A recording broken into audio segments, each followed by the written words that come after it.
we shall reflect on the life of St. Pius V. Pope St. Pius V was born Antonio Ghislieri in Piedmont, Italy, of an impoverished family of the Bolognese nobility. He joined the order of preachers at 14, taking the name Michael. Ordered to the priesthood at the age of 24, for 16 years he devoted himself to the teaching of philosophy and theology. A man of solid piety and austere self-discipline, he passed long nights in prayer, and when travel was necessary, went on foot in silence and without a cloak. After having distinguished himself as novice master and prior of various houses of the order, he was, in the year 1556, made Bishop of Sutri.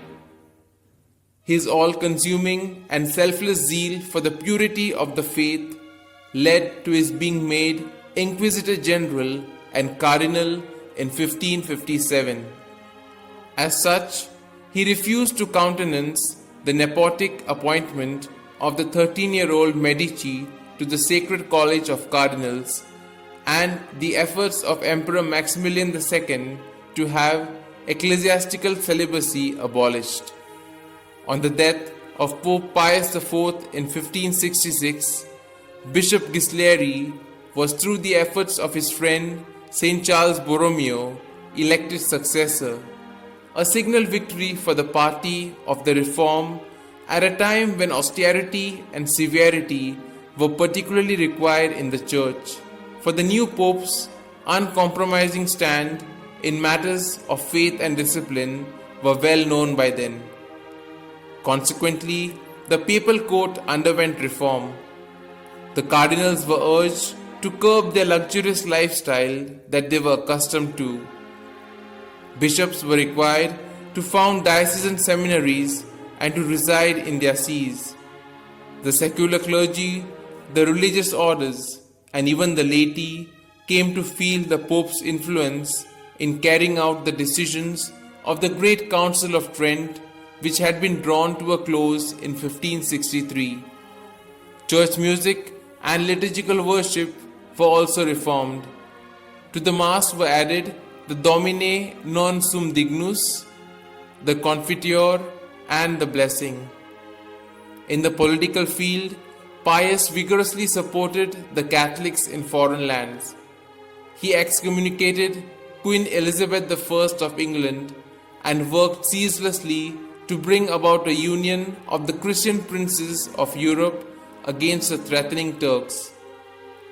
The faithful were urged to do special penances and almsgiving for this intention, and in the year 1567, 1/10 of all monastery and convent revenues were collected for this purpose.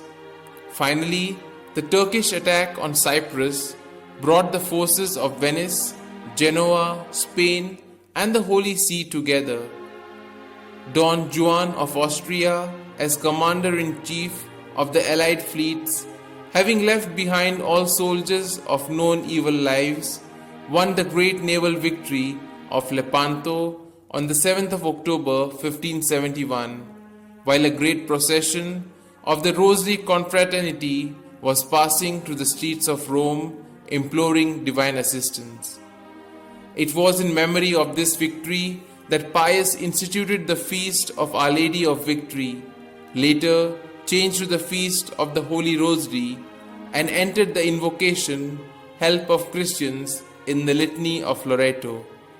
In his personal life as Pope, Pius continued the practices of virtue that he had followed as a monk, and his great burden of work notwithstanding, twice daily he took time out to meditate before the Blessed Sacrament. To the poor he gave generously, and the sick benefited from his visits and personal ministrations. St. Pius V died on the 1st of May 1572. Pope Sixtus V had his mortal remains moved from St. Peter's to St. Mary's Major's on 9th of January 1588. Beatified by Pope Clement X on 10th of May, he was canonized by Pope Clement XI on the 22nd of May 1712.